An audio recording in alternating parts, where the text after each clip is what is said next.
Я нахожусь в Берлине. Это мемориал жертвам Холокоста. Вокруг меня стоят 2711 бетонных стел.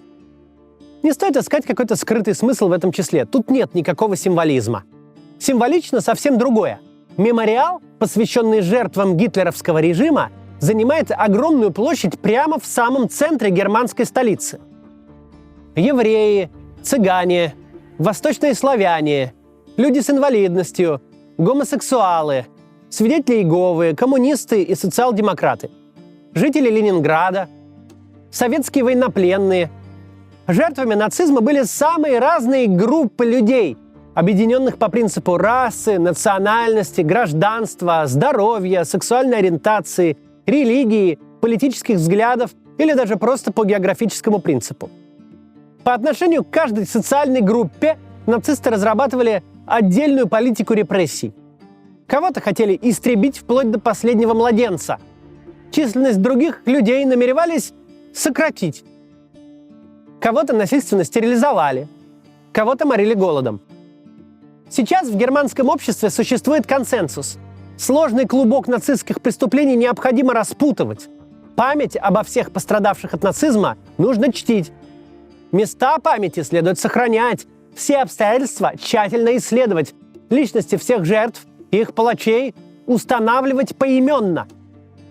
Например, в 2015 году в Мюнхене открылся новый документационный центр истории национал-социализма. Десятилетиями на обочине немецкой культуры памяти оставались миллионы советских солдат, замученных в шталагах, лагерях военнопленных. Но с 90-х годов по сей день на месте шталагов возводятся новые мемориальные объекты. Сегодня мы поговорим о немецкой культуре памяти, о том, зачем она нужна самим же немцам, и о том, что она не имеет ничего общего с самобичеванием.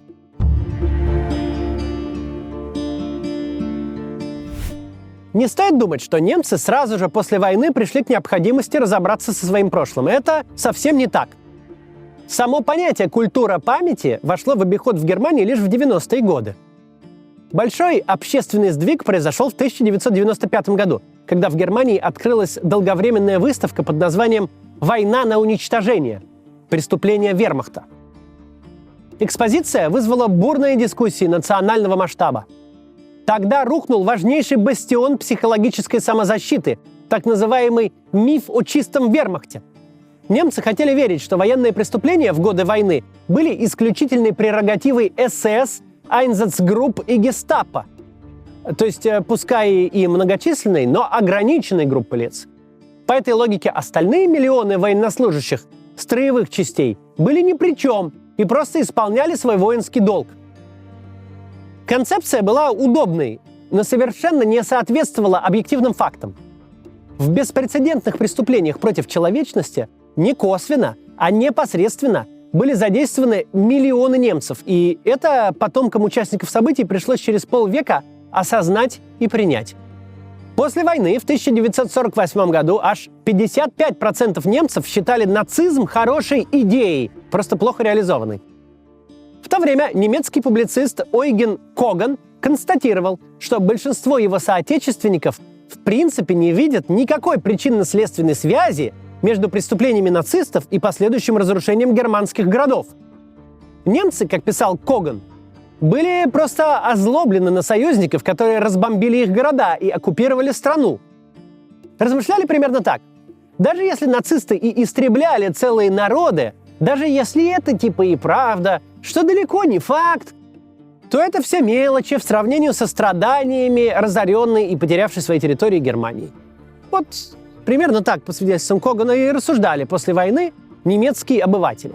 Конкретикой для немцев были авиационные и артиллерийские удары по Германии, а то, что творила в 40-е годы сама Германия, представлялось какой-то далекой абстракцией.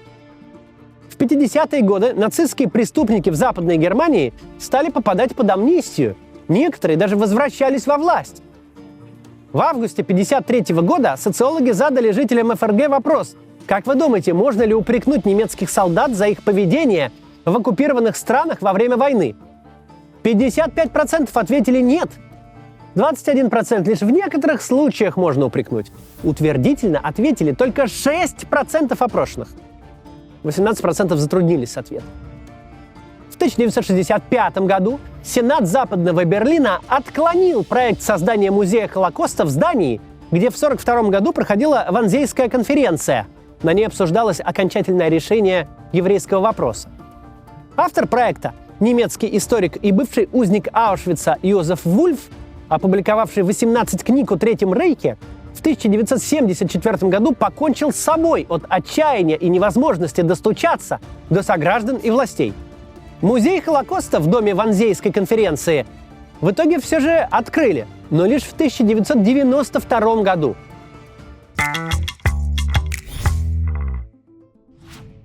Несмотря ни на что, гражданские проекты в России все еще продолжают свое существование. Почти 10 лет назад, зимой 2013 года, появился проект «Последний адрес». Его цель – увековечить память о людях, ставших жертвами политических репрессий в годы советской власти.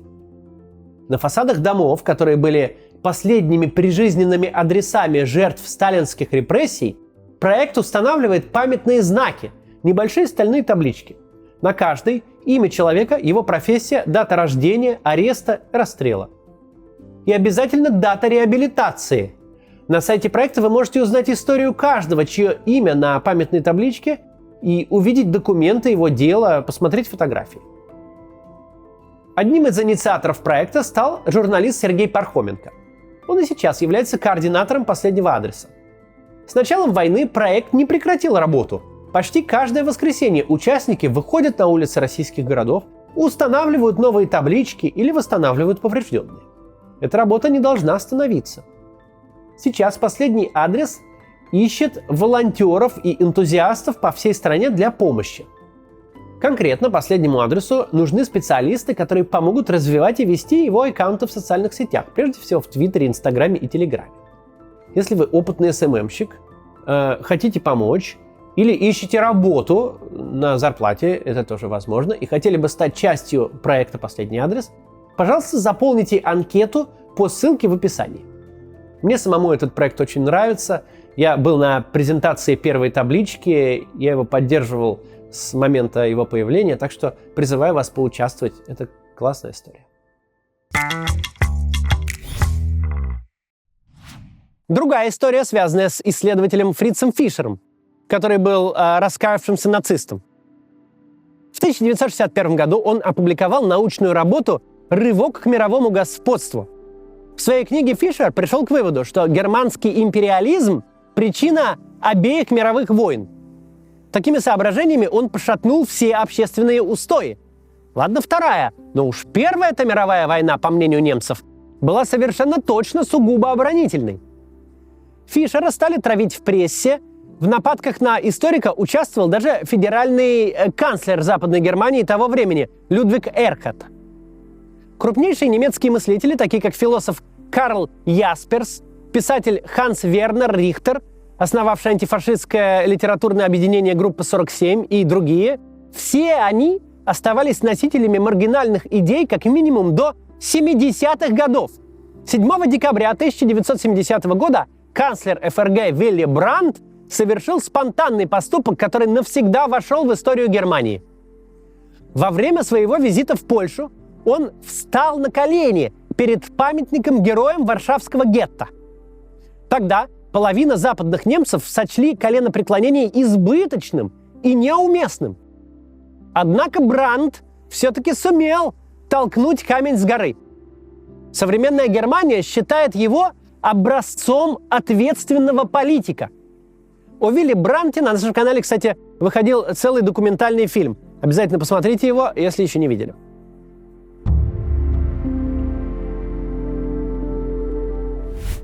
В 1959 году немецкий философ и социолог Теодор Адорно выступил по радио с авторской лекцией «Что значит проработка прошлого?».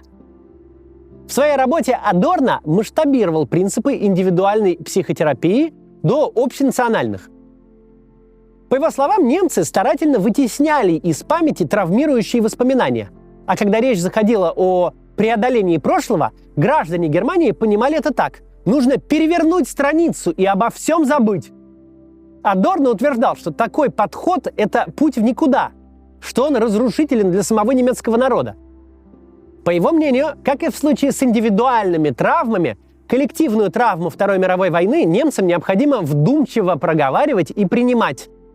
Прошлое нужно не преодолевать, а работать с ним. Только тогда немцы действительно смогут спокойно жить дальше. В 1966 году Адорно выступил с новой радиолекцией «Воспитание после Аушвица», в которой предложил революционную идею. Все немцы с малых лет должны изучать Холокост. Делать это необходимо не в честь погибших, а ради новых поколений немцев. Немцы через историю Холокоста должны научиться чувствовать чужую боль как свою собственную. Адорно писал так. Когда я говорю об образовании после Аушвица, я имею в виду две области. Во-первых, детское образование, особенно в раннем возрасте, а во-вторых, общее просвещение, способное обеспечить интеллектуальный, культурный и социальный климат, в котором повторение преступлений прошлого окажется невозможным. Идеи Адорно возымели эффект. Одни западногерманские политики открещивались от прошлого и даже участвовали в нападках на историков. Но были и другие. Они озаботились превращением бывших нацистских лагерей в мемориалы, документацией преступлений и организацией новых судебных процессов. Действительность тогдашней политики памяти была во многом связана с устройством страны. ФРГ – федеративное государство, где каждая федеральная земля имеет широкую автономию. Поэтому на местном уровне некоторые чиновники осмеливались идти против течения. Одним из таких чиновников был генеральный прокурор Гессена Фриц Бауэр. Главным достижением этого человека стал Франкфуртский процесс 63-65 годов или Второй Освенцимский. По словам Бауэра, новый суд над палачами из Аушвица, который организовали уже не страны-победители, а сама Германия, был не просто юридической процедурой. Это был, цитата, «урок и предупреждение, призванные показать, что новая Германия и немецкая демократия готовы защищать достоинство каждого человека». Дискуссии и споры, порой на высоких тонах, о понятиях преодоления прошлого и работы с прошлым продолжались до 90-х годов. Важным этапом развития дискуссий стало объединение Германии в 1990-м. Тогда необходимость осмыслить исторический путь немцев в 20 веке стала самоочевидной. В единой Германии пришлось разбираться еще и с тоталитарным наследием ГДР, где немцы подвергали репрессиям немцев. При этом бывшие ГДРовцы небезосновательно упрекали ФРГ в том, что она инкорпорировала в свои органы власти многих бывших нацистов. Ну и главное, само возникновение ГДР и ФРГ и всех противоречий между ними – это прямое следствие Второй мировой войны. Никуда не денешься от работы с национальной травмой и позором. Практические цели и задачи такой работы определил в своей книге «Будущее прошлого» немецкий историк и политолог Хельмут Кёниг. Кёниг – прагматик. Он не призывает немцев посыпать голову пеплом и разбивать лоб в покаянных поклонах. Он определил 5 конкретных пунктов работы с коллективным прошлым. Вот они на экране. Первое. Запрет скомпрометированных организаций. Второе. Наказание преступников. Третье. Дисквалификация скомпрометированных лиц, то есть отстранение от занимаемых должностей и лишение права выдвигать свою кандидатуру на выборах. Четвертое. Реабилитация жертв и компенсация им ущерба. И пятое. Общественная работа с прошлым. Причем эта работа должна продолжаться и после того, как все преступники и их жертвы уйдут из жизни. Из всех 5 пунктов это единственный, где нужны не обязывающие юридические решения, а университетские дискуссии, полемика в СМИ, научные работы и художественное творчество. Зачем все это Германии? Не чтобы унизить немцев или лишить их национального достоинства. Не чтобы уничтожить гордость за великих писателей и композиторов. Но затем, чтобы не допустить повторения случившихся ужасов. Осмысление прошлого в интересах самих немцев. Хельмут Кёниг утверждает, что для движения вперед необходим высокий уровень политической культуры. Политическая культура возникает при определенной политической системе. В конечном счете, путь осмысления прошлого и путь к демократии – это дорога в одном направлении. И не только для Германии. До завтра.